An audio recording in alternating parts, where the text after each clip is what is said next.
Hours after George Floyd was laid to rest in Houston, his younger brother made an impassioned plea to Congress to take action and prevent his death from becoming just another name on an ever-growing list of unarmed Black Americans killed at the hands of police. Philonise Floyd testified before a House hearing in Washington on Wednesday amid a national reckoning over race and policing in America that has drawn millions to the street in protest and unleashed. I'm tired. I'm tired of the pain I'm feeling now, and I'm tired of the pain I feel every time another Black person is killed for no reason, he said, his voice rising with emotion as he addressed the committee. I'm here today to ask you to make it stop. Stop the pain. The room was silent as he testified, gripped by the rawness of his grief. George Floyd died in custody after a Minneapolis police officer knelt on his neck for nearly 9 minutes, ignoring his protests of "I can't breathe."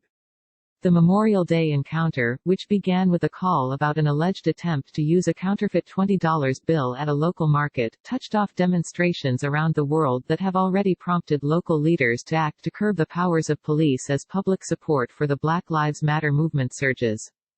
Is that what a Black man's life is worth? $20? Philonise Floyd said. This is 2020. Enough is enough.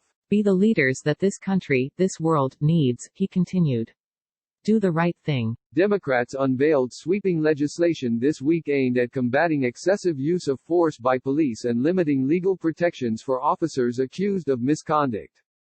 The measure, the most expansive effort by Congress to overhaul policing in modern times, make it easier to track, prosecute and punish police misconduct, prohibit chokeholds, limit the use of deadly force, ban no-knock warrants for drug-related crimes as well as tie federal grant money to training and practices that aim to reduce racial bias and discrimination.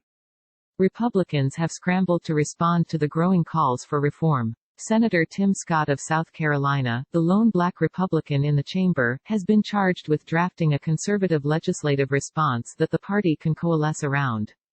But their efforts are complicated by the president, whose incendiary response to the protests, and repeated calls for law and order, have only inflamed tensions. During a meeting this week, Donald Trump suggested that incidents of police brutality were isolated and not systemic, insisting that virtually all officers are great people. On Wednesday, Trump tweeted that he would not even consider renaming military bases named after Confederate leaders, even though the Pentagon said it would consider the move. This comes as several states, the Navy and the Marines have taken steps to remove or ban Confederate-era symbols and insignia. Thousands of mourners attended vigils and memorials for George Floyd, which culminated in his funeral in Houston on Tuesday. In his eulogy, the Rev. Al Sharpton, the civil rights leader, called George Floyd an ordinary brother, who had become the cornerstone of a movement that's going to change the whole wide world. In death, George Floyd became an international symbol of police violence and injustice. But in life he was a father, a brother, a gentle giant, Philonise Floyd told lawmakers. While the video of the encounter ignited the movement, it is deeply painful for his family to constantly relive his final moments in what seems like an unending loop on TV and online.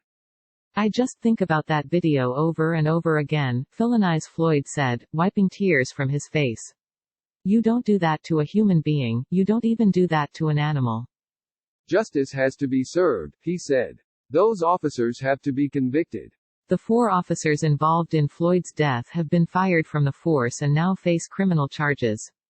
But activists want more, they are demanding systemic changes to policing to prevent future deaths at the hands of police. In response to the protests, a veto-proof majority of the Minneapolis City Council pledged to dismantle the city's police department and replace it with a new community-based system of public safety. Meanwhile, cities like Houston and San Diego have moved to ban chokeholds while New York and Los Angeles are considering changes to their policing budgets. Such actions have infuriated police unions, which have long stood in the way of efforts by local officials to curb police powers. But some law enforcement officials believe change is not only inevitable but necessary. In testimony on Wednesday, Art Acevedo, the chief of police in Houston who has been outspoken about the death of George Floyd, said there was no denying that changes in policing must be made. In crisis comes opportunity, he said, referring to the political moment. Yet the hearing laid bare the political divide that has long stood as a barrier to policing reform in America. Congressman Jerry Nadler, a Democrat of New York and the chairman of the House Judiciary Committee, opened the panel's hearing by urging Congress to adopt the Democrats' Justice in Policing Act of 2020, which he says would create a guardian, not warrior, model of policing. The ranking Republican on the panel, Congressman Jim Jordan of Ohio, agreed that now was the time for a real discussion about police misconduct and discrimination. But he seized on calls by protesters to defund the police, an effort to reimagine public safety by cutting budgets for police departments and redirecting the funding toward social services, and accused Democrats of supporting the movement which he called pure insanity. Among the witnesses called by Republicans was Angela Underwood Jacobs, the sister of Dave Patrick Underwood, an African-American security officer contracted by the Federal Protective Service who was fatally shot while guarding a federal courthouse in California during the unrest that followed Floyd's death. Speaking directly to villainize Floyd, Jacobs said she mourned with his family and understood their anguish. But she said discrimination was no excuse to loot and burn our communities and kill our officers of the law.